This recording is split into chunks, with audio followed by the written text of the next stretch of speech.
This is the Senate Transportation Committee meeting on Wednesday, March 12th, 2025. The time is 3:05. Do I even have to say the room? We are in the room 1100 of the Minnesota Senate Building. We have a quorum, so I'll call the meeting to order. Yes? In accordance with the rules of the Senate, the following member is participating remotely in today's hearing, Senator Herr from St. Paul. Anybody else who's remote? All right, we have a little change up in our agenda today. We will begin with Senate File 2162, take a short break, and then move to Senate File 219. For those of you that saw the agenda posted yesterday, a bill that I am the lead author on, Senate File 2094, has been pulled from the agenda today so that I can work with some of the impacted constituencies, mainly representing rural Minnesota, as we try to come to resolution around definitions of a crosswalk and speed limits. So Senate File 2094 has just been delayed. With that, I think we'll move to our first bill, Senate File 2162. Senator Dibble, to your bill. Thank you, Madam Chair. So why don't we start with a couple of amendments. They're really one amendment, so an amendment to an author's amendment, and then we'll offer the author's amendments, and then I'll try to do a quick overview of the bill and its purposes. And then, Madam Chair, we have a remote testifier who needs to testify right away, because then he has a meeting to get to, and then we'll suspend. We'll bring up Senator Abeler, go through his bill, and then we'll come back to my bill. How does that sound? Great. All right, so I would like to put the A1 amendment in front of the committee and then offer the A3 amendment to the A1 amendment. All right, Senator Dibble offers the A2 and the A1 amendment and the A3 amendment. To the amendment. Do we have to vote Madam on this? Chair. So we would first need to vote on the A3 amendment to the A1 amendment. So I've moved the A1 amendment, now I move the A3 amendment to the A1 amendment. All right. Thank you, Senator Dibble. And I understand Mr. Greenfield's going to explain the amendments. Thank you, Madam Chair and Chair Dibble. The A3 adds, it looks more daunting than it actually is. On 1.3, there then is a set of instructions that are being added into the A1, beginning on line 1.4 to 1.10. Those are just technical changes to verbiage in the underlying bill. Then there is a technical change to the A1 itself on the next instruction on 1.11 and 1.12 of the A3. Then 1.13 to 1.16 of the A3 is some additional language modifications to the hold harmless provision that will be discussed later. Then on 1.17 of the A3 to 1.24 of the A3, these are additional technical language changes that are equivalent to the ones made on 1.4 to 1.10. And then finally, the final instruction of the A3, beginning on page 1, line 25, is additional changes to the hold harmless provision that's contained within the bill. So that is the content of the A3. It looks a lot more complicated than it substantively really is. Thank you. So we'll vote on the A3 amendment to the A1. All in favor? Aye. Say aye. All opposed? The A3 amendment passes. And then, Madam Chair, I move the A1 as amended to the bill. All right. Mr. Greenfield, do you want to explain the A1? Thank you. Madam Chair and Chair Dibble, the members of the committee, the A1 amendment makes a few changes to the underlying Senate File 2162.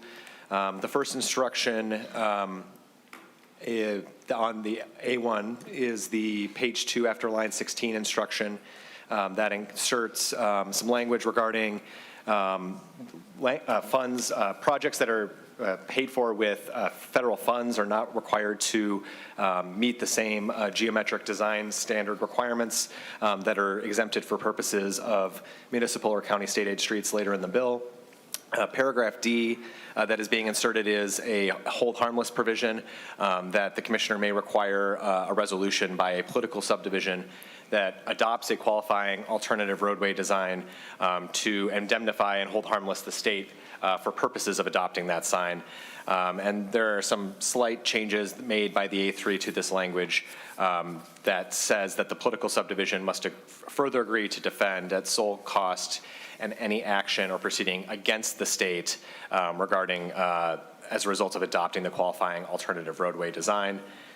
Then there's additional, then beginning on 1.14 of the A1 to 1.17, this is to reflect the intent that a locality that adopts an alternative design, it has no need to apply for a variance.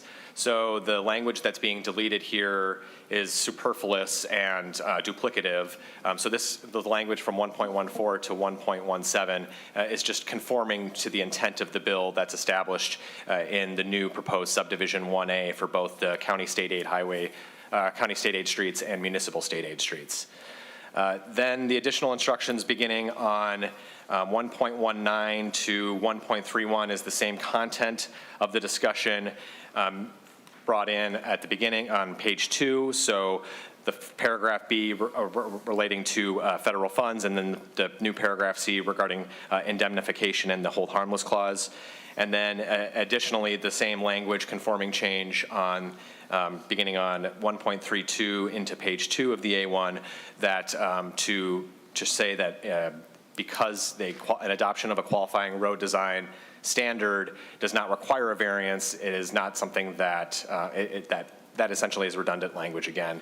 So that is deleted to essentially hone in the intent of the bill and provide that the adoption of the alternative standard does not require the request of a variance for purposes of a local political subdivision. Thank you, Mr. Greenfield. Senator Dibble, do you need to comment on your A1, or do we just take a vote? All right, all in favor of the A1 as amended by the A3, say aye. Aye. Aye. All opposed? Okay, the A1 carries, or the A1 is adopted. All right. All right, Senator Dibble, to your bill. Thank you, Madam Chair, members. I'll try to give a very brief overview. I'm sensitive to Councilmember Mayu's need to get to a meeting here in a few minutes, and I want to be sure to get his testimony provided for. So I'll try to go very quick, and then we can go back and I can visit some more about the proposal if we need to do that. So, Madam Chair and members, appreciate the opportunity to present Senate File 2162. I thank my co-authors, Senators Wickland and yourself, Madam Chair. And the goal is to provide two primary things. One is to provide more flexibilities for cities and counties to build their roads, their MSA and their CASA routes, to meet their local context and local needs, and to improve the efficiency of the process for approving designs for state aid roads and for variances when those are needed. In terms of flexibility, the current state aid standards are unnecessarily limiting for cities and counties. They've not kept up with best practices and national research, particularly for urban, suburban, and town center areas, and Minnesota is the only state in the country that requires local communities to meet a unique state standard. Communities in other states use national standards. MnDOT, interestingly, has more flexibility to design and build their own roads than do cities and counties have to build these state aid roads, which makes no sense. And in fact, we did pass legislation a number of years ago that I sponsored, which would give MSA and CASA routes more access to those state design standards. But that seems to have dissipated somehow. So that brings us to this proposal and to what we're discussing today. So the lack of flexibility means cities and counties sometimes have to design and build roads that don't meet their local needs as well as they should. And given that uncertainty, they oftentimes don't even seek variances. So there are many instances where cities and counties have wanted to design a roadway in a certain way for a particular purpose in a particular place, and upon learning that it would take a lengthy process, time-consuming and expensive, they simply forego. So it's hard to measure things that don't happen, but there's some evidence that has happened quite a bit. This bill allows local communities, as I said before, to adopt and use nationally recognized standards instead of the state aid standards. Communities who want more flexibility can get that, but they have to use a recognized standard. Those who want to continue using the state aid standards that are embedded in rule can do so if they want to. Makes government more efficient by reducing the amount of time local and state staff need to spend on processing designs for state aid roads. If a local community who decides to use a nationally recognized standard instead of the state standard, they will be responsible for ensuring they are meeting that standard, saving, of course, MnDOT and local staff a lot of time. Moving on, there are examples. One of them just came up a few weeks ago that some in this room may be aware of. There was an instance in which the city of Richfield asked for 10-foot lanes as part of a larger project, 4-block-long project in the city of Richfield to accommodate a number of elements to that design near some elementary schools. And they were denied. Despite the 2015 legislation that they should by right have had access to all of the elements of that design, they were told no, and in fact applied for an appeal of the denial of the variance, a variance which they shouldn't have had to pursue in the first place, and it looks like, in fact, that denial of that variance is going to stand. This is very, very disappointing, and we have a number of stories that are similar to this. With that, I have more to say about that, but I just wanted to go to the bill very quickly, give a quick overview. If you look on page 1, really the crux of the bill is found on lines 114 to 116. A political subdivision may use a roadway design that is different than the design rules adopted and promulgated by the commissioner if the political subdivision adopts by resolution a qualifying alternative roadway design standard. And as such, it is solely responsible for that design standard and doesn't have to come to the state and the state aid office for approval of that design. If you flip over to page 2, you can see those nationally recognized design guides that would be available to local units of government for this purpose. There's, of course, MnDOT's own facility design guide. There's the AASHTO, what we call the AASHTO Green Book, the American Association of State Highway and Transportation Officials, the Institute of Transportation Engineers Designing Walkable Urban Thoroughfares Guide, NACTO, which is the National Association of City Transportation Officials, and then a derivative of NACTO, project of NACTO, is the Global Designing Cities Initiatives, Global Street Design Guide, and also then by reference, any other design guide recognized or approved by the FHWA in United States Code. And that's actually where some of these came from. So the logic there is that if it's good enough to be funded by FHWA funds, it's probably good enough to be used here in the state of Minnesota.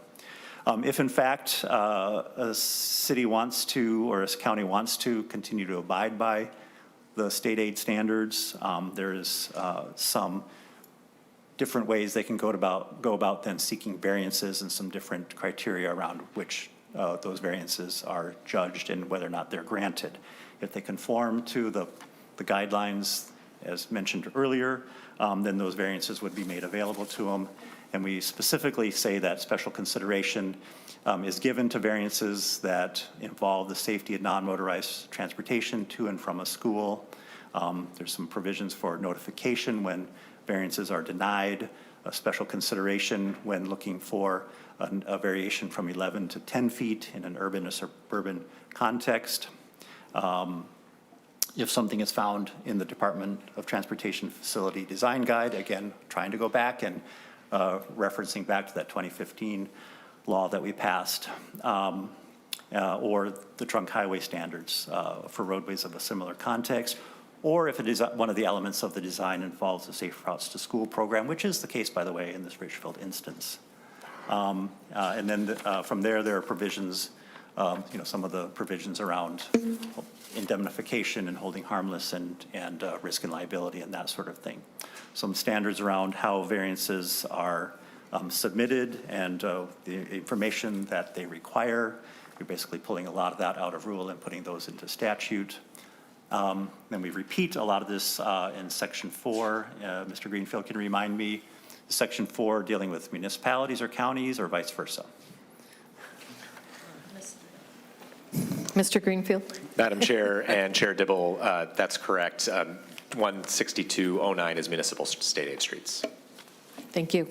So basically, we say everything all over again, and then we get to an advisory committee on design variances, which basically changes and makes more transparent who sits at that table to consider variances and provides for open meetings and the factors that that committee has to consider, the recommendation, how that is transmitted. A report is required, and that, Madam Chair, is the crux of the bill. Excellent. Thank you, Senator Dibble. In the interest of time, I think we will move directly to your first testifier, Mr. Mike Mayo from Duluth City Council, and I believe he's remote. So we will circle back to questions, and I'll point out the fiscal note and resources once Mr. Mayo is done. Mr. Mayo, your testimony? Please introduce yourself first. Well, thank you, Senator Johnson-Stewart and Chair Dibble. My name is Mike Mayo. I'm a Duluth City Councilor here in District 2, which is Eastern Duluth. I've been serving since 2022, and I'm a board member of our local MPO, the Duluth Superior Metropolitan Interstate Council, since 2022, along with my council committee has been Public Works and Utilities since 2022. I focused a large amount of my time on transportation-related issues since coming into office. And I also just wanted to be clear at the start of this as well that I'm not here to speak on behalf of our staff, just as a local elected official and transportation advocate who has seen how some of these standards have impacted our city projects. So the challenge of complying with state aid standards has come up at many junctures of these road improvements and safety projects here in Duluth. One specific example I want to share today is West Skyline Parkway in Duluth, which is near Inger Tower, and it was designated as a Minnesota Scenic Byway in 2001. For those not familiar, this road is narrow. It winds through the entire city, and this specific section is beautiful and used by hikers, bikers, and drivers alike as a scenic byway with amazing vistas of the entire waterfront. During the pandemic, the outer section of this loop around Inger Tower that connects Skyline Parkway was closed to become a temporary pedestrian mall or multi-use walking and biking route. It reopened after the pandemic, and over the past several years, there have been numerous accidents along this corridor, resulting in several fatalities, including pedestrian fatalities.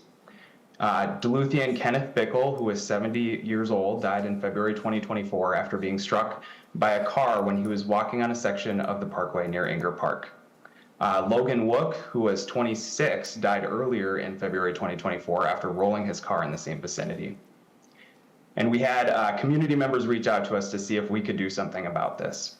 So the design of this road and its current state aid standards have limited our options for reconsideration. And while we are at a point where city staff did arrive at a decision that would maintain a continuous two-way road, which is the state aid standard, using the back portion of this roadway, our options were limited due to those state aid standards. Those options could have included a one-way loop for the entirety of the road around Inger, a pedestrian walkway similar to what we had during the pandemic, and many more options. But by allowing the flexibility in design while still complying with state road standards, we can leave the possibility open for road designs that better reflect the needs of our community, especially when people are trying to find solutions that meet the sometimes stringent state aid standards. This also helps us approach these issues from a perspective that meets the needs of all of our community and builds safer and usable roads for all people with all abilities and all modalities. Lane widths, one-way consideration, traffic calming efforts are all a part of this. And then just another short example to keep my testimony brief. Just yesterday, I was also at a St. Louis County meeting dealing with a road study near an elementary school in Duluth. The idea of changing the speed limit for a portion of this road was brought up, and the county indicated that they would have to inquire with MnDOT about whether or not they can change the speed limit, which sometimes can take months to even years to get a determination of whether or not this will be allowed. So even though this is a county road, some of those state aid standards can impact the ability to make those sometimes smaller changes to roads. So granting the ability to change the speed of county roads to local staff who comply with established practices helps us all save time and money. So I ask that you please support SF 2162 to help advance our state transportation policies to match state goals for carbon reduction, multi-use, accessibility standards, and so much more. And wanted to thank you for your time today, and especially for Senators Dibble, Wickland, and Johnson Stewart for bringing this forward. Thank you. Thank you, Mr. Mayo. Before you log off, does anybody have any questions for Mr. Mayo? He has to leave, so he won't be here much longer. Committee members? All right, thank you then for your testimony, Mr. Mayo. Senator Dibble, as noted, we're going to take a brief, we're going to suspend discussion on Senate File 2162 so that Senator Abeler can present his bill, Senate File 219. He also has a time constraint. Senator Abeler, I see that you have at least one testifier, but if you would like to introduce your bill, and I understand you have an author's amendment as well. Senator Abeler. Well, thank you, Madam Chair, and thank you for the consideration by the committee. We're trying to solve waivers over in the Human Services Committee, and it's a mess.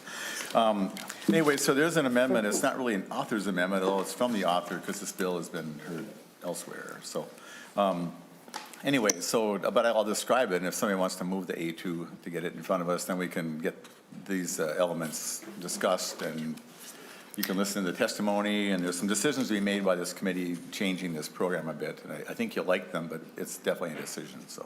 All right. Sure. Senator Dibble moves to amend Senate File 219 with the A2 amendment. Thank you, Madam Chair.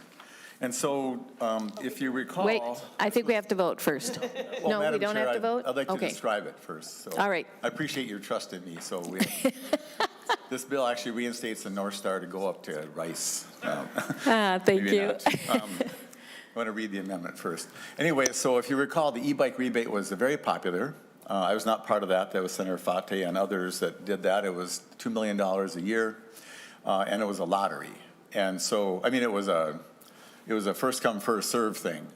And so there were 77,000 people so enticed by the idea to maybe get this that the money lasted 11 seconds.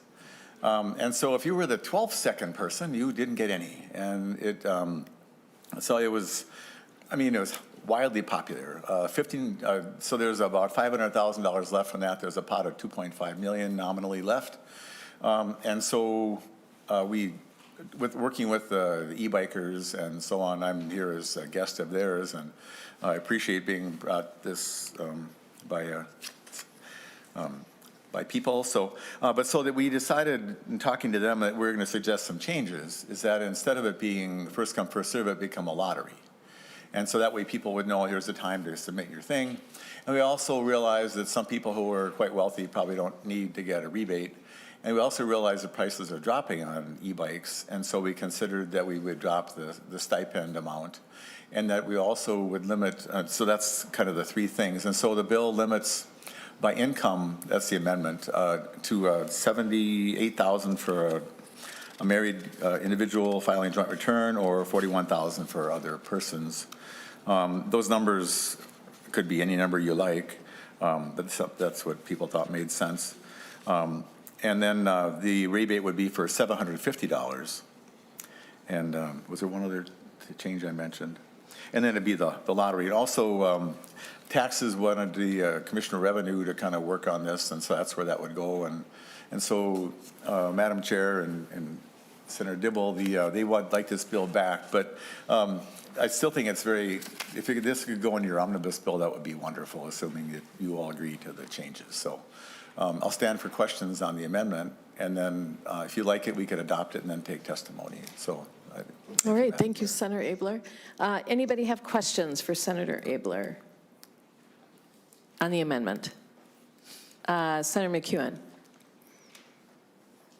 Thank you very much. Thanks for this bill. I'm really glad to see the shift to a lottery system. I think that's a great idea. I'm wondering, though, how you came up with the income limit amounts, if you could tell us a little bit more about that. And I also, Phone a friend, so income limits, I have a question about. I'm not quite convinced Yeah, okay, that's it's fine. a great idea. And then I also am wondering, secondly, about reducing the award amount and how we think that that's going to affect the And program. I think my testifier can comment to the award amount, but so can Mr. Moore here. So All right, Senator Abeler, will you have just- we can- Mr. Testifier?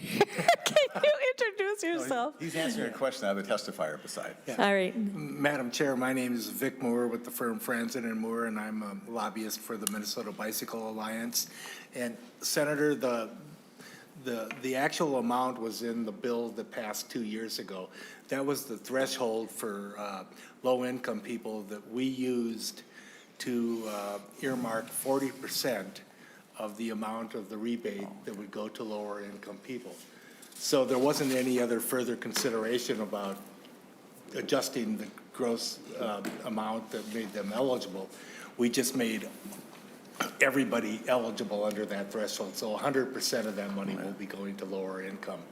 Michael Wojak, who's online to testify, could add where that might have started, how we got to that number. But it was my understanding that that was a fairly common threshold that was used to determine eligibility for low-income people. But it's the same that was in the current law. It's just now going to 100% instead of 40%. Thank you, Mr. Moore. Senator McEwen? Thank you for that. And if any other testifiers have any information, I would love to know kind of where those numbers come from. And then also, so I see that the award then am I reading it right? That the award would be reduced, so it would be half of what it was before? Yes, it was- Senator Abeler it or was Mr. a- Moore? Madam Chair, Senator, it was a what I was maximum of 1,500. Because of the demand so overwhelming, we knew we weren't going to be able to get more money, so we chose to reduce the number of rebates, thus doubling the number of people that would be eligible. And at the same time, the cost of e-bikes are going down. So we thought maybe we could get by with reducing the number and serving more people at the same time. Thank you, Mr. Moore. Senator McEwen, any other questions? Just thank you very much, Madam Chair, and thanks for that. If this is, how I trust that you all have the best interest of the program at heart and also wanting to get these funds to the people who need them the most. I think that's great. I am a little bit, I think that, as part of the appeal of the rebates, why they went like hotcakes like that was because it was such a wonderful rebate for people to actually think, well, I could purchase one of these bikes when before it would be out of the realm of even any possibility for me.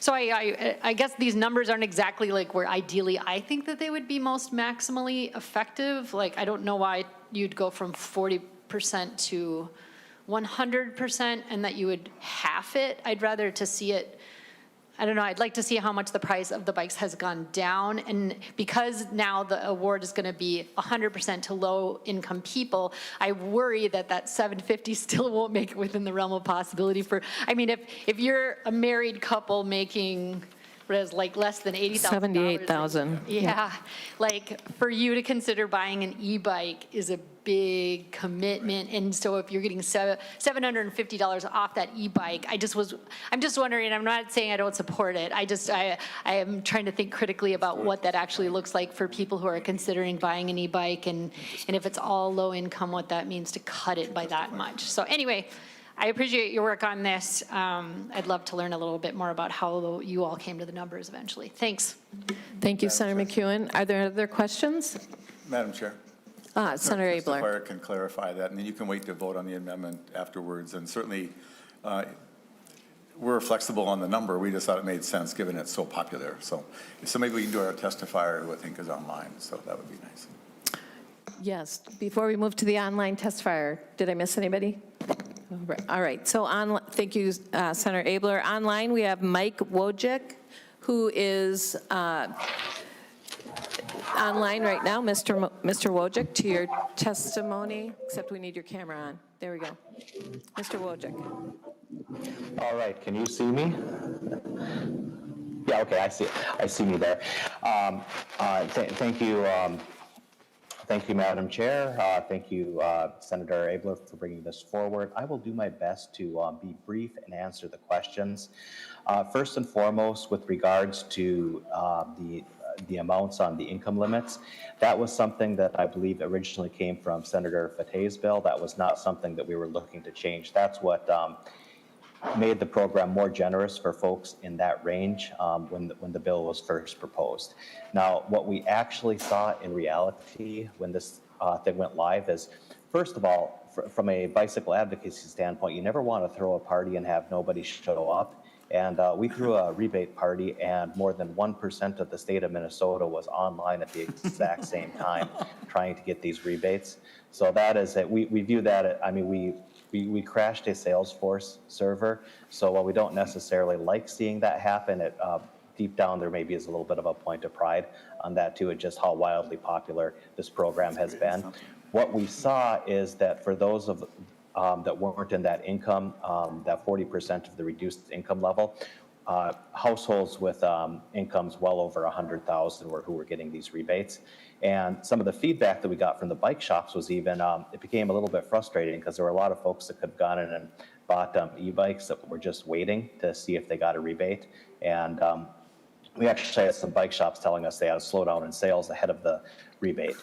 In reality, $2 million is not nearly enough to satisfy the demand that we have in this state. So some recommendations are being made, and of course, we're happy to have further discussions with anybody on exactly what these numbers are. But the original program, it was up to $1,500, but it was up to 50% of the cost for higher income earners and up to 75% of the cost of lower income earners. Now, just having been around e-bikes for a long time, at the time this bill was first written and passed, the cost of a quality e-bike dropped by at least $1,000 over the couple of years before we finally saw some implementation. That's why we as an organization are comfortable that a $750 rebate that would have to be matched by a 25% by the person purchasing the bike, because it is up to 75% of the cost. You can get a quality e-bike for that amount of money, and I don't think I could have said that with the same level of certainty three years ago. So as we've seen the costs come down, and as this means that those upper income earners, it's just not as much to get an e-bike as it used to be. I was in that queue. I was in it 2 seconds. You actually got into a second queue once you got in, and even though I had been I clicked in 2 seconds, I couldn't get a rebate. And quite honestly, with the demand and the other people that need them, I probably shouldn't have gotten a rebate. So we are comfortable that by cutting the amount in half, we're still going to effectively get more people onto e-bikes than we would have with the original bill. And a lot of the folks that are purchasing e-bikes, it tends to be particularly popular with seniors who sometimes have lower household incomes that fall into that bracket as well. But even with the $750 limit, we expect that the $2 million will be fully subscribed once again, and that'll go to getting twice the number of households on e-bikes than would have been possible with the previous language, and 100% of those will be so those with incomes that would be most challenged to get an e-bike otherwise. We think they're a fantastic tool for a whole bunch of reasons. That's not what this bill is about. This is about a pragmatic step of how do we make sure that everyone has a fair shot at getting this. That's why we're moving to a lottery instead of this first come, first serve. First come, first serve is challenging to begin with, but when you do it at 11 a.m. on a Tuesday, there's only a certain number of people who aren't at work and are able to log in and play with the technology and get that. And a lottery is a much more equitable system. Everyone can put in their applications, and if it's oversubscribed, you have a random chance of getting it at that point. So these changes, we believe it is a fairer system. We believe that more households that particularly can benefit from it are going to be helped, and we thank the bipartisan support from the authors on this bill. We hope that you agree that it's a good pragmatic step, but we are certainly willing to have further conversations if that's what any of the senators would like. Thank you, Mr. Wojcik. Does anyone have any questions for either of the testifiers? All right, Senator Abel, Senator McEwen. Thank you very much, Madam Chair. I just wanted to say thank you for the information. It makes a lot of sense hearing it kind of laid out like that. I'm usually not a big supporter of means testing, so that's sort of my reaction is I don't like the means testing, generally speaking, but the pragmatic aspect of reducing the award to 750 makes a lot of sense in the context that you're describing with the cost going down and also just making sure that it's targeted toward the people who would really benefit the most from having that kind of a break. So thank you. Thank you, Senator McEwen. Senator Abeler, any final comments? Well, if people are comfortable, we can vote on the amendment if they're happy with the numbers in there, Madam Chair. All right, all in favor of the A2 amendment, signify by saying aye. Aye. All opposed? Okay, the A2 is approved. And now do you have any Final comments, and if you could move it to taxes, that would be nice. But please consider putting it in your omnibus. I think this is a friendlier, safer place for this project. Senator. Senator Farnsworth. Thank you, Madam Chair. I was waiting until the amendment was done before Oh, I sorry. asked my questions. So we have this bill to make this e-bike program work. And you weren't the initial author of the bill, correct, Senator Abeler? Right. So this isn't targeted at you, but we have a pretty big deficit looming. Like, did anybody suggest maybe this is $2 million that we could save? I mean, this is a luxury item. I got a text from teachers in my district yesterday saying we're cutting 20 teachers and we're going to spend $2 million so people can buy electric bicycles when we're cutting hundreds of teachers across the state. Did anybody suggest maybe we shouldn't fund this? Maybe we should take the money to help schools or something else? Senator Abeler, response? That is Madam Chair, Senator Farnsworth, that's a very valid question. And I think at the end of the whole process there, we're going to make some decisions. My work in this is to take a program that's sitting there and make it work better. I'm worried about nursing homes too, and waiver programs and so many other things, as well as education. So, but the topic of the day is this. And just whatever. So if you want to ask another question, you can. Yeah. Thank you, Mr. Abeler. Senator Farnsworth, any other questions? Thank you, Madam Chair. No, I mean, I think we need to consider cutting this. I mean, nursing homes need money, schools need money. This is a luxury. Like, I'd love to have the state help me buy a brand new TV so that I can watch football games. They could help me buy a luxury item like a TV. This is a luxury item that the state shouldn't be spending when the governor's talking about cutting disability waivers. So I think that's the discussion that we should be having about this bill. But I do appreciate there was problems, and you're here to try and fix a bill that has problems, and I do appreciate that. But I think we should probably talk about just getting rid of the $2 million and sending it back to the general fund. Madam Chair. Thank you, Senator Farnsworth. Senator Abeler? And just to comment further, I wasn't, that part of my brain wasn't turned on quite all the way. But to remind folks who might use an e-bike might be a senior with a disability. And for some people, I think if you're the wealthy person going to get a $6,000 e-bike with, chrome and stuff, that is probably beyond. Some of these simpler e-bikes they help people be mobile. I was just wasn't even planning to go there. I was at Aldi in beautiful downtown Coon Rapids, and there was a fellow there who could barely walk that rode in there on a little e-bike thing. And he had his little, it was like, wow, it actually fits in here. So that was kind of interesting. And he just brought it right into Aldi. So fair point, but that's all. Thank you, Madam Chair.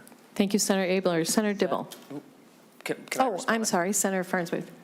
Thank you, Madam Chair. I would, if we change this to a program for people with disabilities, I'm 100% in, instead of a lottery for just anybody. But I do like the idea of helping people with disabilities with a program like this. So, good suggestion. Thank you, Senator Farnsworth. Senator Dibble, you have a question? Thank you, Madam Chair. Thank you, Senator Farnsworth, for the question and the comments and the observations. And thank you, Senator Abeler. And at the risk of repeating things that have already been said. You know, I was trained in the House, so, you know, everything's been said, but not everyone said it. This is, well, the idea behind what Senator Abeler is trying to do is to make e-bikes more available to those whom we had hoped would have access to e-bikes who wouldn't otherwise have them, and not as a luxury item for wealthy people who want to tool around on a cool, expensive thing.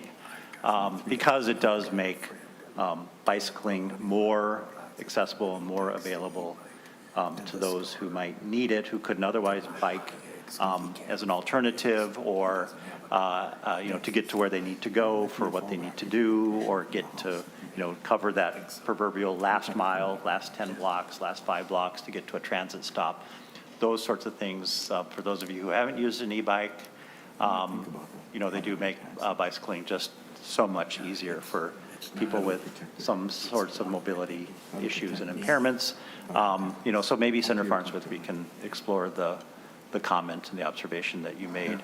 Very fair to ask, you know, why are we spending money on this? I'll just note for the record, it's out of 2023 funds already appropriated.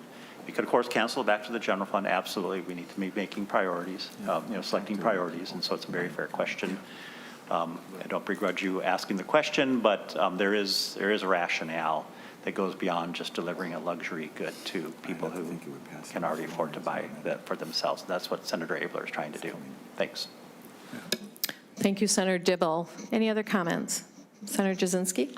Thank you, Madam Chair, and Senator Abeler, and I'm somewhat in between Senator Dibble and Senator Farnsworth. Again, you know, what happened in 2023, sent $19 billion, increased taxes by $10 billion. Now we're seeing what's happening, and now we're shifting a bunch of costs to our counties. But I also get the intent of what we're trying to do here. But one thing the testifier, Mr. Wojcik, said, everyone would have a fair shot at getting one. That's incorrect. Not everyone. It would be everyone low income would get a shot at this. And again, if we want to make it available to everyone, we could take those limits out and then everyone would get a fair shot at it. But I understand what we're trying to target here, so I'm not going to go into one way or another, but I get points from Senator Farnsworth as well. It's going to make us have some tough decisions this year because of what got done in 2023. Thank you. Thank you, Senator Jasinski. Any other comments? Senator Abeler, do you feel like you've summed up enough, or do you need another chance? I'm grateful for the time, Madam Chair. All right. I will cease speaking. All right, Senator McEwen, you okay? Kinda. No, no, just very quickly, since you called on me, to Senator Farnsworth's concerns, I just wanted to invite you, I've been taking a deeper dive into the state of Minnesota tax expenditure budget. There's a number of exemptions. In particular, you know, the one that's sort of the hot topic right now is the data centers. We already have a tax exemption for sales taxes for data center development that goes to help people like Jeff Bezos, right, who makes billions and billions and billions of dollars.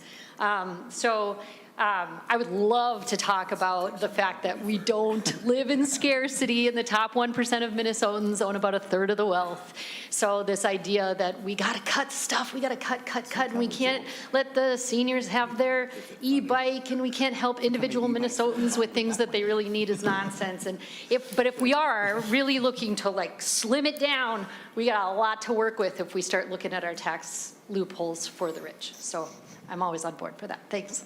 Thank you, Senator McEwen. And I just want to put in a note that if you're talking about people with disabilities, you might also want to include people over the age of 60, because we might not be disabled, but we don't like to ride bikes unless they're e-bikes. Okay. That's funny. And with that, Senator Dibble moves that Senate File 219 as amended do pass and be referred to the Committee on Taxes. Do we have to vote?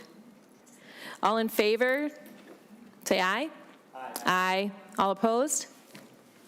Motion carries. All right, thank you, Senator Abeler. Thank you, chairs and members. I appreciate it. Great job. All right, with that, we're going to head back to Senate File 2162 with Chief Author Senator Dibble.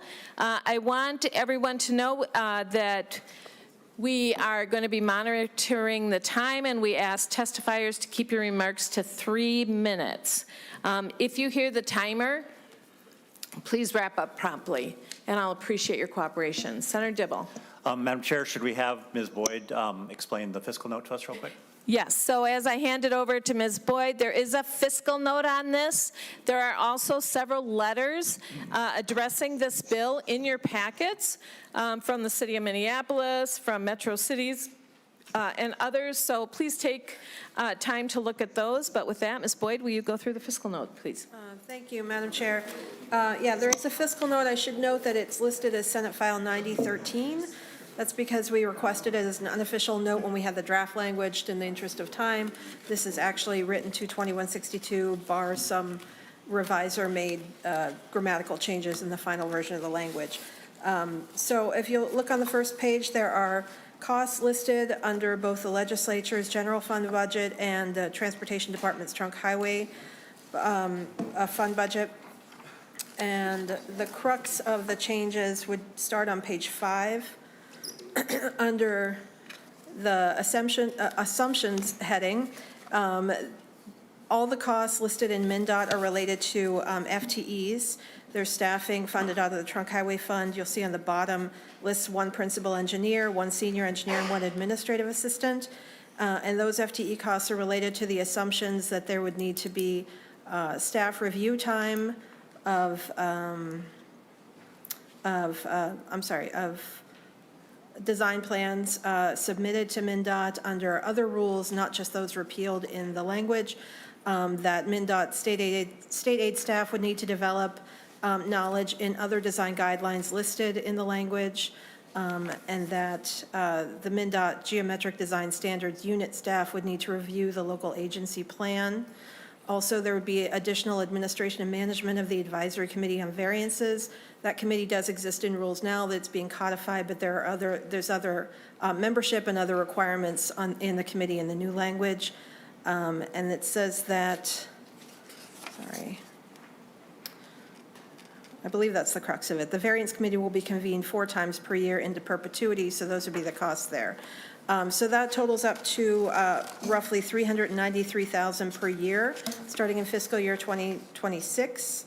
And then if we turn to the legislature's note, which starts on page 7, there is a small cost to the general fund, $4,000 a year listed, and that is related to estimated per diem costs for the legislative members of the new committee. Those costs are under the jurisdiction of the State Government Committee and not the Transportation Committee. Thank you, Ms. Boyd. Senator Dibble, I'm wondering, are we allowed to question the fiscal note? Madam Chair, absolutely. Yeah, we often receive fiscal notes and disagree with them, and we question them, and we engage in a conversation with the agency, MMB, the Legislative Budget Office, and the like, to have a little bit of interaction around the assumptions. Okay. My question then is for Ms. Boyd. Did MnDOT help you with this fiscal note? I'm just really surprised that any state aid employee doesn't already know the MnDOT standards, or that they would need to hire somebody full-time to look at the standards that are in the facility design guide, given that they're so similar to state aid. And I'm wondering why the state aid employees that are already doing the oversight can't just shift and use a different design standard. For those of you that are not familiar, the facilities design guide is extremely similar to the MnDOT state aid manual, with just a few variances, or I shouldn't use the word variances, with a few deviations, mostly around lane width, curve radius, sight distance, and design speed. I've taught both of them many, many times, and I'm just really, I would disagree with this, that we need any personnel time. I think it's very reasonable to expect that somebody in state aid would already know the MnDOT standards, and we don't need additional staff. So I would encourage I guess I did ask Ms. Boyd I did ask her a question. If MnDOT gave the feedback that they had to hire new people, I would disagree with that, but I would like to know if MnDOT is the one that said they needed to hire somebody. Ms. Boyd? Madam Chair, the fiscal notes are written by the agencies and reviewed by the Legislative Budget Office. So I did not come up with these numbers. We do review them and ask questions as necessary. But if there are questions about the assumptions made under this fiscal note, I think those would be appropriate questions for MnDOT staff to answer. Okay, thank you for that. And I do apologize. I'm just unfamiliar with the procedures. So Senator Dibble, you and I can talk about that later. Madam Chair, Okay, Senator Jasinski. sometimes that's what we refer to as death by fiscal note. Oh. I do see that Mr. Eric Radine is here. Eric, would you please come forward? Or, oh, I'm sorry. The fiscal person from MnDOT can come up and give feedback on that. Please introduce yourself. Thank you. Madam Chair, committee members, my name is Ted Schenecker. I'm the Assistant Division Director for State Aid and Statewide Radio Communications. I appreciate the questions on the fiscal note here.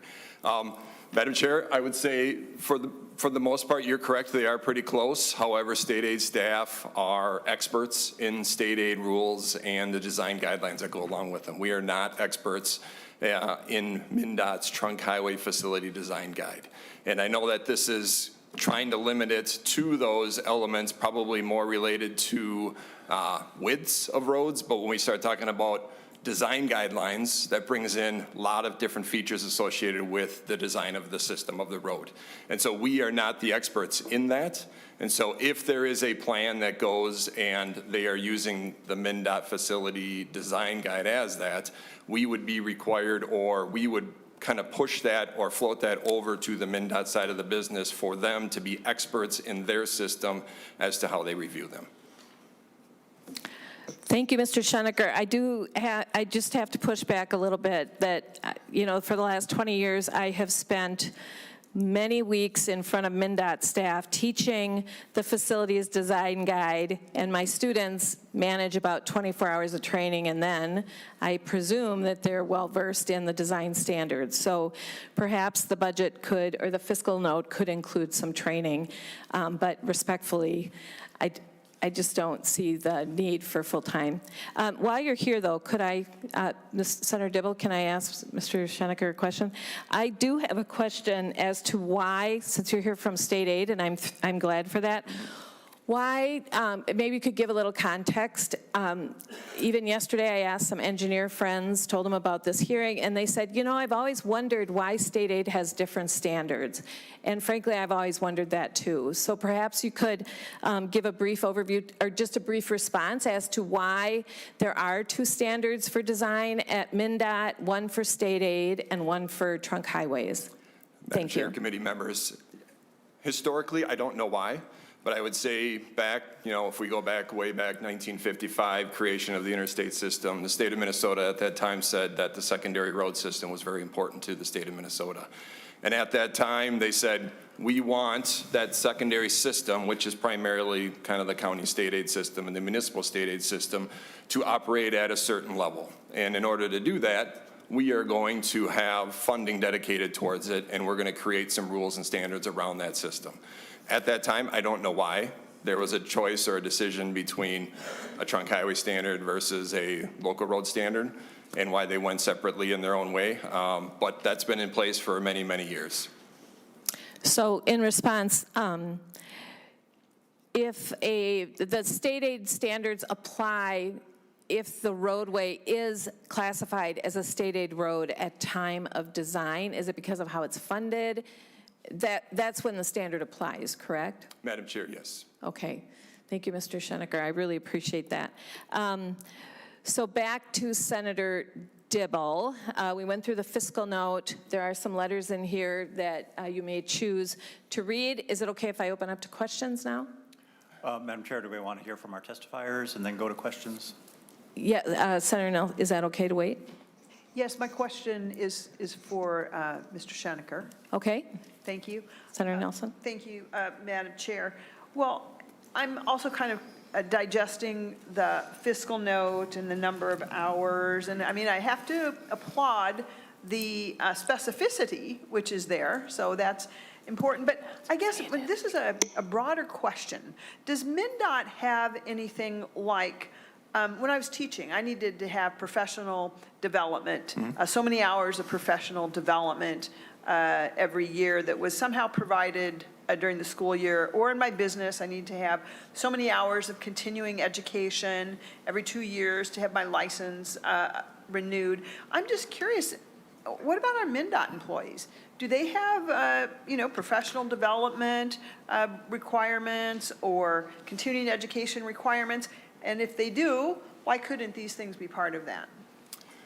Mr. Schoenecker. Madam Chair, committee members, I would say there's probably a couple parts to that question. As an engineer, we all have the same similar licensure requirements that you have. So we do need every 2 years to meet, to have a certain number of professional development hours, continuing education units.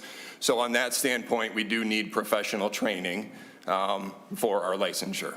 For those entities that aren't engineers, there is quite a bit of geometric and other technical training that they will attend and participate in. So, Madam Chair? Senator Nelson, Yeah, sorry. Well, so my follow-up then is, so there is that type of professional development or continuing education. Why could the items that you were describing that would necessitate particular additional time, why couldn't the professional development or the continuing education be there so that current MnDOT employees actually have the expertise to do what this fiscal note is saying is going to be so costly? That's what I want to know. Mr. Schoenecker. Madam Chair, committee members, I mean, it's a very good question, and it's something we can go back and look at the fiscal note to re-examine it through those eyes. Right now, we approve about 800 design plans a year, and they all meet those state aid standards. And so adding another standard or something else associated with it is, again, something in addition to what our current staff are doing and participating in. So, but we can go back and examine it a little bit closer based on these questions and kind of reassess based on this dialogue here. Thank you. Thank you, Madam Chair. Thank you. Senator Dibble. I wasn't going to jump into this conversation, because I usually deal with fiscal notes kind of outside of the realm of the committee. But I will suggest that a cost savings has not been reflected in this fiscal note, and that is if a local unit were to adopt a nationally recognized design standard, that would take a lot of work off of state aid's plate, because they wouldn't have to then review those plans. Those plans would be in conformance with those nationally recognized standards, eliminating the need for state aid to undertake that activity. So that 800 that was just cited could potentially be reduced by quite a bit. Thank you, Senator Dibble. I just want to offer up that I do agree with Mr. Schoenecker that the state aid standards require more than just geometric changes. So the title sheet, the layout, the plan development is all based on a specific requirement. And so, yes, indeed, your reviewers would have to know how to review plans that were designed. I'm guessing that they would still have the same format and title sheet, et cetera. So I do acknowledge that there's some time required for that. And MnDOT's done a great job of funding training. I just want to offer up that the Design Institute uses the Facilities Design Guide, so the curriculum is already there. And with that, I think we'll move to our testifiers. Anyone have any other questions for Mr. Schoenecker? Thank you for your help. Thank you, Madam Chair. All right. Senator Dibble, I think we'll move to your testifiers then. We have Sean Hayford O'Leary next, and then Alyssa Schuffman, you can be on deck. Mr. O'Leary. Mr. Hayford O'Leary, sorry.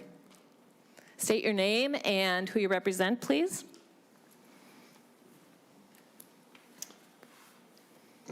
Thank you. My name is Sean Hayford O'Leary. I'm a city council member in Richfield. I am not representing Richfield today because we do not have a position on this bill. But we definitely do have a position on our variance application and the street project that Senator Dibble mentioned previously. In addition to being a city council member for 2 terms now, I've also served on the city's Safe Routes to School committee with the school district. So I'm very familiar with the project that he discussed. And I think it's just a really good example of how broken this current system is. So just to get a little bit more into the specific street, we have a municipal state aid street, one of our city collectors. It passes by a campus of 2 schools. Over the years, significant car traffic from parent drop-off has made it really unsafe for kids to walk and bike to school with so many cars queuing, even though that street already has a sidewalk and bike lane. There's been a known issue, and we've worked for years, Richfield City staff and the school district. They've sought external funding and got funding through the Minnesota Safe Routes to School program to help rebuild those 4 blocks, to help resolve this issue, resolve these safety issues. Our staff sought input from parents, from the community at large. They talked with school bus drivers about exactly the right dimensions that would work to make sure the buses still fit. And we came up with a design that would keep kids safer, that would slow down cars, and that would meet current state aid standards. And normally, I'm sure as you all know here, if a project meets state aid standards, as enumerated in state rules, it's reviewed and approved by the state aid office. A variance would only be required when it deviates from those standards. However, in the course of this, in sending our designs for review, the state aid office informed Richfield staff that they would need to seek a variance to do 10-foot lanes, even though they are explicitly allowed in current state rules. Richfield staff spent a good deal of time preparing a complete application for that variance to justify why these 10-foot lanes were necessary and beneficial for this project. They're effective in slowing cars, and they freed up space for kids walking and biking. Yet the contents of our application was disregarded by the variance committee, and the application was denied without any legitimate reasons cited. Richfield has worked with MnDOT and with our legislators to address this specific project, and I am hopeful that we will still be able to gain approval for the community's design here. But this is a time issue as well. This project is supposed to be built this summer, and this is really late in the game to be working through these details. Even if we get this right on this street, this just isn't how this should work. MnDOT is effectively changing rules as they go, and that creates a chilling effect on cities trying to do things to make streets safer. Richfield considered simply doing wider lanes, even though we know that wastes space, even though we know it will encourage speeding, just to keep the project on track for this construction date. I speak with friends in other cities, and Senator Dibble alluded to this as well, that just aren't going to bother trying to even get a 10-foot lane, even though they think it's more appropriate for their community, because they just don't want this extra unknown factor and having to justify this. Legislature should ensure that state rules are followed by state agencies and that cities are not coerced into designs that are simply preferred by individual engineers at MnDOT. The process is being abused today, and it's at the expense of cities and residents who are demanding safer streets. And I ask for your help in finding a solution. Thank you. Thank you, Mr. Hayford O'Leary. Our next, we just moved to the next testifier, right? Does anybody have any questions for Mr. Hayford O'Leary? All right, moving on then. Thank you for your testimony. Ms. Schuffman, if you could introduce yourself, and if Joe Harrington could come up and be on deck, please. Ms. Schuffman. Thank you, Chair Johnson-Stewart, Chair Dibble. My name is Alyssa Schuffman. I'm the Interim Executive Director at Move Minnesota. We work for communities where everyone can get where they need to go, whether they walk, bike, take a bus or train, or drive. I'm here to speak in favor of this bill because it's a common sense bill that allows communities to implement proven solutions and ensure the guidance that they are held to is up to date with current standards. As Chair Dibble already mentioned, this bill gives communities the flexibility to design to their specific context while still adhering to nationally recognized standards, as they do with many other aspects of street design already, such as with the Manual for Uniform Traffic Control Devices. This bill impacts the entire state of Minnesota. Every county in the state has county state aid or municipal state aid roads, and giving them the option to follow nationally recognized standards gives them more tools in their toolboxes. Adhering to nationally recognized standards, again, as Chair Dibble already mentioned, is what every other state in the country is already doing. We are the only state that has state aid laws like this that put duplicative compliance layers on top of the national standards, which our communities prove time and time again they are more than capable of following. As a transportation advocate for the last decade, I have seen hundreds of presentations and talked with hundreds of people working as planners and engineers. I have heard time and time again that state aid has its own unwritten rules and that communities, again, as Sean mentioned, don't even try to apply for variances for nationally recognized standards such as raised crossing because they know state aid won't accept them even if the rules would allow it. It's time to allow communities the flexibility to bring their planning standards up to date and allow them to design solutions that meet their community's needs and specific context. I ask for your support for the bill. Thank you for your time. Thank you, Ms. Shuffman. Any questions from the committee? Excellent, thank you. Mr. Harrington, you're next, and then we have two testifiers that are remote. Mr. Harrington? Thank you, Madam Chair, and Senator Dibble and members of the committee. Thank you for the opportunity today to testify for SF 2162. Can you hear me all right there? My name is Joe Harrington, and I'm the policy manager at Our Streets. We're a local nonprofit that works to build safe streets and vibrant communities across Minnesota. The bill represents a critical opportunity to build safe streets, advance local control and community control, and increase flexibility in the design and construction of local road infrastructures. In turn, the bill really reduces administrative burdens at the state and local level and improves safety and efficiency. Currently, our cities and counties face unnecessary and burdensome processes when they want to implement road designs that safely meet their local needs but don't conform to current state aid standards. Even simple changes, like was mentioned earlier, minor changes in lane width, require variances that can take months with no guarantee of approval. So this legislation addresses this in three critical ways. First, it promotes community control and local preferences, as well as flexibility. Local elected officials and local engineers and communities themselves understand local needs to transportation, and the bill allows them to facilitate projects that meet these needs and empowers them to select from recognized, proven national standards without pursuing these cumbersome variance processes. Second, it reduces administrative burdens and increases efficiency for projects. The current variance process is slow and stalls projects that aim to keep all road users safe. These projects get delayed for months or longer while variances are reviewed. And also this incentivizes some communities, as we've heard, not to apply for variances at all, to really facilitate these projects to keep all Minnesotans safe and all road users safe. The bill improves this process significantly and reduces this administrative burden, especially in small Minnesota communities across our state. And third, the bill ultimately enhances safety for all Minnesota communities by observing these modern design standards, and unlike some of the current standards in the state aid program, we can really have proven solutions for all users, pedestrians, cyclists, transit users, drivers, emergency vehicles, and others. And local communities can select these designs to address these place-based safety concerns and also reduce costs in the process. So to conclude, SF 2162 will result in better project delivery through promoting flexibility and efficiency for Minnesota communities, through reducing these administrative burdens. More broadly, it's about trusting our local governments to choose what works best for their local communities from a menu of proven, safe, and leading national standards for better outcomes. I urge you to support this bill. Thank you for your time and consideration. Thank you, Mr. Harrington. Any questions, committee members? All right, with that, we'll move online to Mike Wojcik from Bike MN. Mr. Wojcik, can you please turn on your camera and introduce yourself? Hi there, I'm Michael Wojcik again, Executive Director of the Bicycle Alliance of Minnesota. We are a statewide nonprofit working on issues of biking, walking, rolling. This topic is near and dear to our hearts. Various capacities, I've worked with the Department of Transportation for almost 20 years, including 12 on the City Council for the City of Rochester. And I can tell you that some of the stories that you're going to hear in the letters that you're going to be receiving about the difficulty that these MnDOT standards have caused communities and the fact that the resulting projects are less safe is only the tip of the iceberg, because in my own experiences, I was told so many times as a council member, yes, we understand what the community is asking for. We understand that it would make it safer. However, we don't have time in the schedule to go through the MnDOT state aid process schedule. And that's something that's real for a lot of communities. It takes time, it takes money to go through these. And the problem is you're not getting a better product out of it.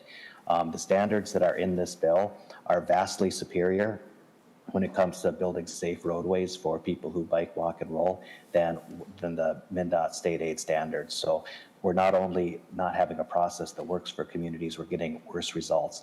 And it's not just safety results. A lot of the times what the Department of Transportation is looking for is roads that are wider, faster, that end up costing more money to make, more infrastructure dollars, more in treating stormwater runoff because of the larger impervious surface. It's something that a lot of communities have solved these issues by using these best practice national standards. Right now, the city of Rochester is looking at some bikeways downtown on some state aid streets, and they're being told they have to follow an out-of-date design guideline from 2017 instead of using some of the world-class standards that are available. That's just madness, and it does not speak to our shared common sense. Lastly, what I'd like to say is that as we've reached out around the state, we're hearing from communities large and small that have dealt with these. It's not just larger cities, it's places like New Ulm, Grand Marais, Ely, and St. Peter. They've all had challenges working with these state aid standards on their roadways. This gives us the freedom and flexibility to use the best and safest standards and the smartest standards that are out there. It doesn't take away from our ability to use what already exists, so we enthusiastically support this bill. Thank you, Mr. Wojcik. Any questions? All right, thank you. And then our last testifier, until I ask if anyone else is here, Cindy Winters. Ms. Winters, will you please turn on your camera and state your name and your testimony? Yes, thank you, Madam Chair, Senator Dibble, and committee members. I'm Cindy Winters, and I am a member of the Greater Mankato Walk Bike Advocates from Mankato, and I'd like to speak in support of Senate File 2162. I am a retired public health professional that worked for 12 years in the city of New Ulm, and my job was primarily to help create environments for residents to become more physically active to help improve their overall health. And so that meant working with city and county officials to help improve and make changes to street design to make it easier and safer to walk and bike, both for recreation and transportation. Two of the streets in New Ulm that received county state aid highway funding were critical network links for this community safe routes to school program. The state aid standards were often given as a reason that some of the proposed designs to slow traffic could not be implemented. And offering to submit a variance to the state aid office was never part of the discussion. So many of the small rural communities often don't have the manpower and or the time to submit variances for street designs that their residents request and that have been proven to improve pedestrian and bicycle safety. I also represent MnDOT District 7 on the Active Transportation Advisory Council. And since MnDOT started awarding active transportation technical assistance planning grants in 2022, the number of Class 4 cities applying for these grants has increased. In 2022, 4 out of 14 were from fourth-class cities. In 2023, 3 out of 12 were fourth-class cities. And in 2024, 13 out of 20 were fourth-class cities. At the end of this grant year, District 7 will have 5 municipalities that have received the Active Transportation Technical Assistance Planning grants. I believe this demonstrates the popularity and desire for more infrastructure that promotes active transportation by residents of rural southern Minnesota. This bill would make it easier and more efficient for these communities to see their active transportation plans come to fruition by providing the flexibility needed to create communities that work for the residents that travel through their community on a daily basis. So I urge you to consider and approve Senate File 2162, and I thank you for your time. Thank you, Ms. Winters. Any questions, committee members? Is there any other testifiers who wish to come forward? Okay, I have a question for Senator Dibble. Senator Dibble, in your introduction, you mentioned that similar legislation or legislation with a similar intent was passed in 2015, and at that time, state aid did align their design standards with MnDOT's trunk highway design and other design, but then it deviated again. Is your intent of Senate File 2162 to bring those standards together again? And do you think that the language is such that this is a permanent resolution moving forward? Is that your intent? And can you confirm that the language is such that that's what's going to happen if this is passed? Thank you, Madam Chair.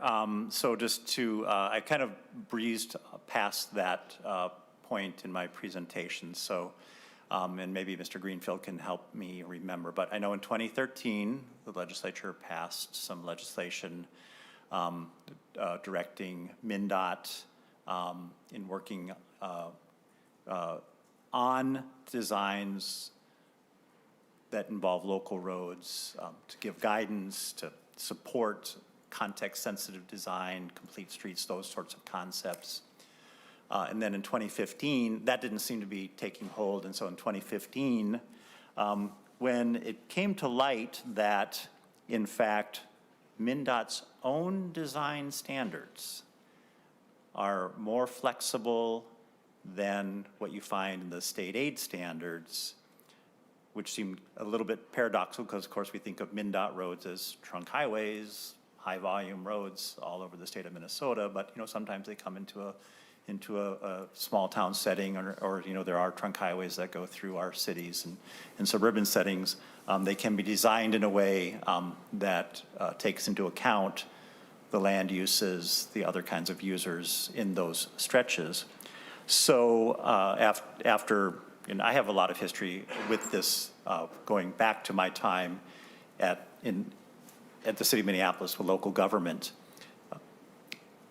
So rather than creating a really difficult and onerous process that was a crapshoot at best in seeking variances from the state aid standards to design these roadways in particular settings in a way that is important for users and safety, that in fact, local units of government could more easily access the kinds of designs that are available to MnDOT itself. And the result of that was this document, the Road Design Standards Final Report, and it recognizes some of the issues that were discussed earlier by our testifiers. And in fact, a lot of the variances now that local communities are being forced to ask for, in my view, just shouldn't happen. So I don't understand why all that work of 2013 and 2015 seems to have just dissipated into thin air. I don't even know why we're here today, to be quite honest with you. I'm very frustrated. So yes, the short answer to your question is, yes, I would hope that it sticks this time, that local units of government can design their roadways, even those that are partially paid for with gas tax dollars, MSA, and CASA routes, in a way that achieves all the functionality that we want out of those roads, because those, of course, are, some form of an arterial or a major collector, or whatever. They're not our little residential streets. They carry a certain volume and, need to have have sufficient functionality for cars moving through. That's the point of having MSA and CASA routes in the first place, but also allow for some of the larger issues and users and sensitive land uses, et cetera, that we might need in some of these community contexts. Does that answer your question? Yes. Thank you, Senator Dibble. Senator Jasinski. Thank you, Madam Chair and Chair Dibble. So I read the bill, and it's a lot of things are in there. And again, I'm just trying to get a grasp on what's on. I'm not an engineer, so I'm just a real estate broker, but I think I get the concept, and it's more of a local control issue, allowing the cities to kind of adapt to what they want to do in their local communities. But my concern, I think at one time we were talking about reducing the lane widths. I think that's addressed in here I assume, to slow traffic down as it comes from a trunk highway that comes to a city and then comes through a city and then goes back out. Again, my concern or question, and maybe it's to MnDOT, maybe Mr. Rudin could comment. There's got to be pros and cons from MnDOT, how they see this, if they like this or they don't like this. So I guess, Mr. Rudin, if you could come up and just comment, I don't have to take a position either way, but just some comments on the pros and the cons of this. I'm assuming it's taking control away from MnDOT a little bit and letting the local communities kind of override what you or MnDOT likes to see on your roadways. Can you just comment a little bit on that? Mr. Rudin, if you could introduce yourself and then answer the question. Thank you. Thank you, Madam Chair. Senator Jasinski. Maybe I'll answer that by saying that MnDOT, we kind of view ourselves as stewards of the state aid system. We help administer funding. We convene cities and counties and townships when appropriate, but we really view it as their system. So we don't view it as a piece of the MnDOT system. It's really a local road network. So, I don't know that I can say a whole lot more than that, other than, we always try to work with the County Engineers Association, the City Engineers Association, to come up with these standards that make sense. It's difficult, of course, when you have 87 counties, you have, the city of Minneapolis on one hand, and you have, very small cities on the other hand, and the needs and the travel patterns are different. across the state. So I certainly appreciate the chair's frustration because I was here in those years too, and we had similar conversations then. So I'm a little bit frustrated we have to be back here talking about this again, but as I was listening to some of the earlier conversation, maybe it's time to say, is that decision in 1955 still appropriate? Like, should we even have separate state aid standards, or would it make more sense to just have one sort of standard for all roads in the states, with flexibility for, high volume roads versus neighborhood streets, obviously, but that would need to be a longer conversation, because I'm sure cities and counties would have pretty strong feelings about that as well. So I don't know if that's helpful, but just a little bit of perspective. Senator Jasinski. Thank you, Madam Chair. And again, that does help. And again, I'm just trying to put it into an actual example, and I think you're familiar with our Highway 60 project we did in Faribault a few years ago. So this would basically, right now, so if the city wanted something different, they wanted to provide either sidewalks or a bike lane outside or something like that, and they needed an extra foot to do that, they're going to say we want them narrower, and they would have a process to go to MnDOT to basically have a variance from the state aid standards coming through their community. And what this bill will do is say, you don't have to go through that variance process if you meet this standard or this standard or this standard. Is that kind of the easy version for a real estate broker to understand, not a civil engineer? When are you going to stop saying that to me? So I got to have a little fun up here, True. Mr. Rudin, and then I actually have something for the real estate broker on my right. So Mr. Rudin. Yeah, I think that's accurate, Madam Chair and Senator Jasinski, except I should point out that the variance, although it is granted by the commissioner, there is a committee that first reviews the variance request, and that is made up of local government officials. So it's really a recommendation to the commissioner from that committee. And, with respect to the city of Richfield, I think our current commissioner has been hesitant to grant the request because that committee did not recommend approval of the request. We are attempting to work with the city to get them to go back to that committee to try to provide some assistance so that they hopefully could get the consent of that committee for this request. But, I understand that's obviously a burden to the city, and appreciate, that they were trying to get that project constructed this summer, and that is adding extra time and process. And as some of the earlier discussion talked about too, there are probably communities who maybe aren't even aware you can request a variance. They say, well, it doesn't meet the standards, so that's the end of the discussion, and so that's maybe not ideal. Senator Jasinski. And Madam Chair, thank you. And again, just following up. So, and my understanding, so this process, if you met different standards, and I won't go through all the different standards, but there's basically a couple sets of different standards. And then if they still can't meet those, they can still ask for a variance. If it doesn't meet one of those standards, and that new board would have would have legislators on it as well as other people. Is that the new kind of committee that's being formed as part of this? Correct, Senator Dibble? Senator Dibble. Yes, Madam Chair, Senator Jasinski, yes. Okay, and thank you, Madam Chair. And then one last follow-up question. So again, my concern, and maybe it's not an issue, but so if money has been spent from the trunk or the HUTDF funds or the state and federal funds coming through, and now we're going to modify it because the city wants to put in let's say a sidewalk or a bike lane, are we using the money that's already been spent on those roads and using more money to modify them?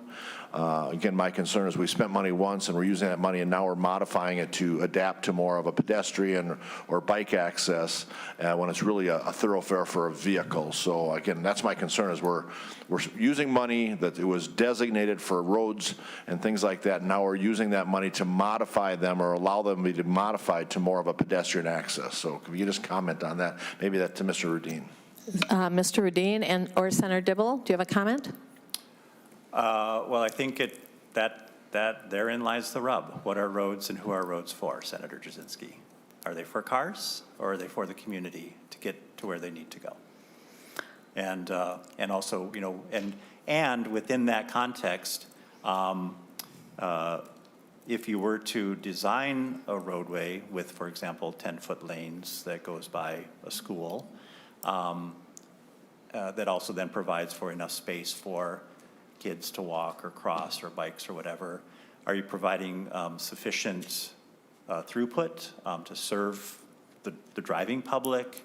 And are they designed in a way that is safe for everyone? My premise, the underlying theory of this bill, is the answer to all of those questions is yes. A, the roads are there for everyone's use, not just for cars to get through. They're for everyone to use in the manner in which they travel. And B, the research shows, and I can cite chapter and verse, I have it all here if you want me to bore you to death, or actually Senator Johnson Stewart would find it really exciting and stimulating, because she's an engineer. Titillating. That all the research shows that, in fact, you can design roads in this way that is safe for everyone and provides all the functionality that you're looking to get from the part of our local system that's considered adjunct or accessory to the state system. Mr. Rudin, do you have anything you'd like to add? Thank you, Madam Chair, and I will just echo what Chair Dibble said. You know, at the department, we view this, our transportation network as a multimodal transportation system. That's been a key goal of ours for decades, really. And, you know, that's not to say we don't recognize the importance of automobile traffic and freight traffic that's on trucks. And, but, you know, there have been many years of work at the department to move us away from an automobile-only vision to incorporating bicycles, pedestrians, other modes. That's not to say we can't do better. I think we can always do better, but our view is quite in line with the chair's that we do need to address all modes on our network. Thank you, Mr. Rudin. Madam Senator Chair, I thought Jasinski. I was done, but I'm not quite done. So, That's okay. So would the potential be with this modification to, let's say, reduce 2 lanes coming through a city going down to 1 lane to adapt to new standards or what the city would want? That, so again, No. we're talking about different multimodal, I get that, but would this have the potential, and that's my concern, that we'd have a road coming through it could be a trunk highway and it's a 2-lane or a 4-lane, however you look at it, 2-lane going each way, and because of this, it could be reduced down to a single lane or double lane coming through. Would that have the potential to do that? Senator Jasinski, I'm going to answer that question. So this would still require that even county state aid highways, municipal state aid streets still meet the standards as outlined in the overall MnDOT design manual, which is now called the Facilities Design Guide. And so the purpose and I'm trying to think of what we call it, but the cross-section of the road, whether it be 2 lanes in both directions, 1 lane in both directions, shoulder, curb and gutter, trails, sidewalk, all of those things, the cross-section, what's included in the road in terms of function stays the same. What changes is the allowance for the geometry. So if the lane can be 12 feet or it can be 10 feet. If the original function calls for curb and gutter, then it doesn't matter if it's a facilities design guide / road design manual or if it's state aid manual. It's still, the function is still the same. It's just the width or the radius or the alignment. So I don't foresee, and Mr. Schoenecker can comment, but I mean, there's plenty of county state aid highways out there that have trails and have sidewalks and it's just the actual dimensions of each independent element that are impacted by the standards. And Senator Dibble, I'm sorry I stepped on you. Did you have anything you wanted to add? I just wanted to make sure that we're very clear because Senator Jasinski asked about trunk highways. Trunk highways are governed by MnDOT. Facilities Design Guide. Aid. Yeah, I mean, MnDOT's design guides, which are more flexible, which recognize as they come into different settings, they might need to be a little bit different, more flexible than the state aid standards for CASA and MSA routes. That's the paradox, that's the weird part of this whole conversation. We have this, in rule, we have these MSA CASA design standards, which are less flexible than MnDOT can use for its own roadway system. And we thought we solved that in 2015, and somehow or another, someone has turned back the clock and said, nope, you have to come in and you have to come on bended knee and go through this lengthy process and beg for these variances. Most local jurisdictions will say, never mind, we don't have the time and capacity to even do that. We'll just abide by the state aid standards, and we won't design the roadways the way they really should be for our community. Or if we do, then we're denied, like Richfield was, inappropriately, because the law says, 2015, that they should have gotten it in the first place and shouldn't have been dragged through that whole process. And oh, by the way, if you listen to the discussion, and when they denied that variance, they didn't even consider the contents of the application that Richfield put in front of them.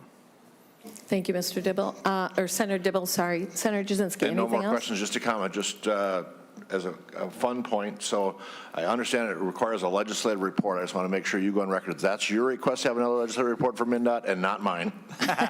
Thank you. Thank you, Senator Jasinski. Senator Farnsworth. Thank you, Madam Chair. And Senator Dibble, you just teed me up for the question that I had, because you have said it a few times, this problem you thought was fixed in 2013, you thought it was fixed in 2015, and somewhere along the line, the agency said, the legislature doesn't know what they're talking about, we're not doing this. So what's to say in another 6 years that we pass this bill and we're not here again because they're still not following the wishes of the legislature? Senator Dibble. Thank you, Madam Chair, because I had Tim Greenfield write the language, and it's going to stick this time.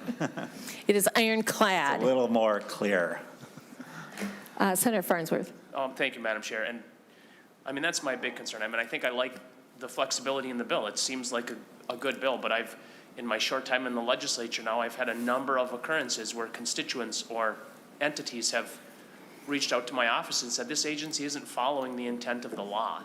And we don't really seem to have any mechanism to say, follow the laws that the legislature passed. You might not agree with it.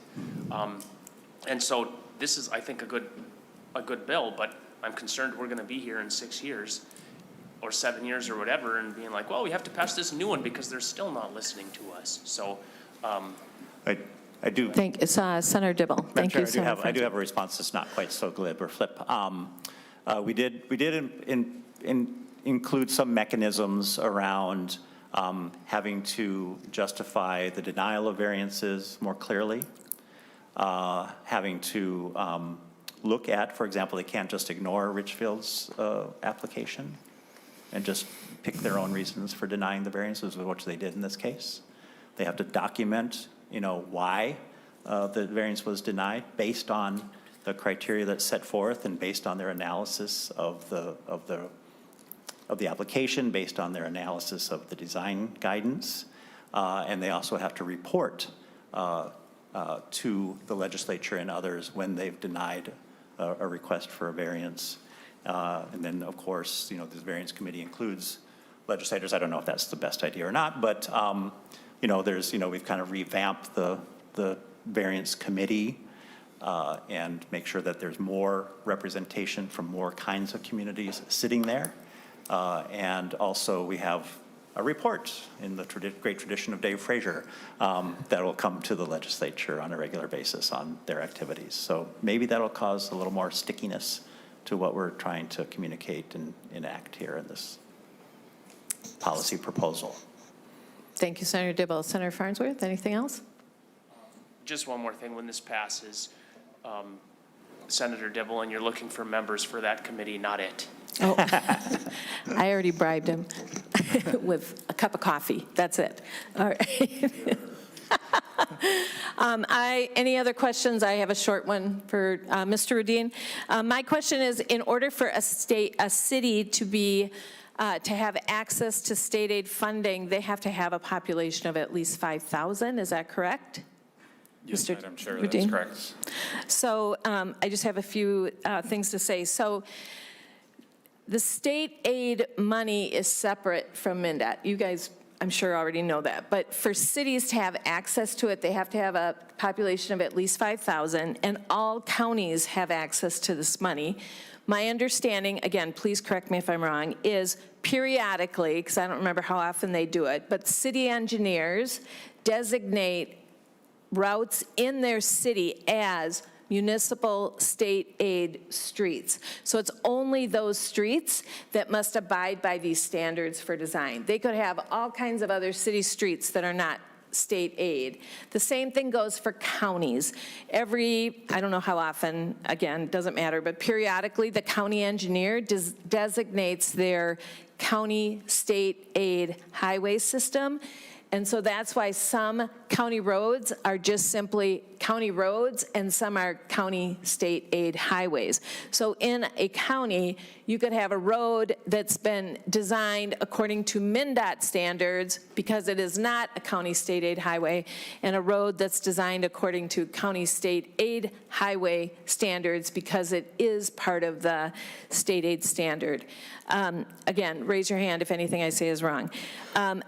This has surprised me, this legislation, because for the last 15 years, I've been teaching for MnDOT, espousing the value of what Senator Dibble referred to as context-sensitive design and flexibility in design. MnDOT even has a flexibility design engineer who has been working for the last decade to revise their road design manual to be more flexible. So in 2023, the MnDOT road design manual officially became the facilities design guide. All of Chapter 4 addresses what Senator Jasinski was bringing up, and it's all about the cross-section. And it gives designers the flexibility to use a 12-foot lane, absolutely, or a 10-foot lane, or an 11-foot lane. And so I really applaud MnDOT for doing that. I think, and I would say without question, MnDOT is a leader in the nation in making sure that their design standards are appropriate and vetted. And we have this thing called the AASHTO Green Book. The AASHTO Green Book often is trying to catch up to MnDOT because of the excellent work MnDOT does. And so if anybody wants a copy of that chapter, I'll send it to you. You will see the flexibility that designers are given in determining why they might want a street a certain width or a lane a certain width. The math is easy. If you take a 12-foot lane and you cost out the pavement, and you compare that to the cost of a 10-foot lane, that is 20% less pavement, less structure, less excavation. It's also just a more economical way to design or to build a road if, in fact, a 10-foot lane is okay. When the 35W bridge fell down, the increased traffic on 94 between the two downtowns was such that MnDOT very appropriately had to squeeze in another lane. So as you drive home tonight, or if you go to St. or Minneapolis, out as people were just fine driving in on an 11-foot lane. And so it allows for a trunk highway to be designed a certain way, as well as a CSA, a county state aid highway. So everybody wake up now, because we're about to vote. And Senator Dibble, to your bill, do you have any final comments? No, I really, really, really appreciate the conversation and the interest in this subject. You know, it's a work in progress. It might not be perfect in every word of it. And of course, I will engage in a wide-ranging conversation. I do want to, I need to back up one step. Excuse me, Madam Chair. You know, I did get one. I mean, clearly, some people really feel like their paradigm is being shifted, and there's been some expressions of grave concern, so I just wanted to preempt. If some of you hear from folks who say, it's in this setting in Richfield, which has triggered a lot of this. Richfield is one story of many, but it's really present. Because it just really synthesizes and encapsulates the issues that we're discussing here. Some argument was made that, oh, well, you can't possibly have 10-foot lanes in this setting because you have buses and they have mirrors and, they have to turn on and off these lanes. And that is absolutely false. I mean, I'm surprised that the argument was even made because it was made by an engineer. And it's upsetting to hear these kinds of false arguments that are offered. If you look at the research and the evidence that's supported in MnDOT's own facilities design guide. If you look at their road design standards final report, which was the product of the 2015-2016 effort that I talked about before, Johns Hopkins Bloomberg School of Public Health national investigation into the impacts of lane width on traffic safety, and the National Association of City Transportation Officials, they all support that these 10-foot lanes work very well if designed appropriately with a little bit of reaction space on either side of the road. You get 2 feet on either side. Plenty of room for mirrors, plenty of room for maneuverability, and plenty of room for everyone who needs that roadway, a low volume or medium volume, low speed roadway in an area like this. So you're going to get perhaps a lot coming at you. Please just talk to myself or Senator Johnson Stewart or others who know a lot in this area, because they're going to take advantage of the fact that we ourselves, not all of us engineers, trust me, we're only relying on research that supports designs that function well for all users, provide for the functionality of the road in ways that Senator Jasinski would like, and provide for safety for everyone. This does, because of some of the elements in the bill, does require a trip to state and local government. So I would move, Madam Chair, that Senate File 2162, as amended, be recommended to pass and referred to the Committee on State and Local Government. Thank you, Senator Dibble. We can just vote on that, right?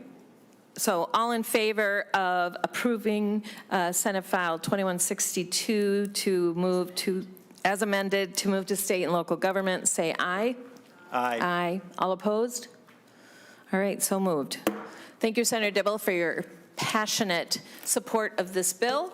And with that, our business of the day is complete, and we are adjourned. Thank you, Madam Chair, members. Yep.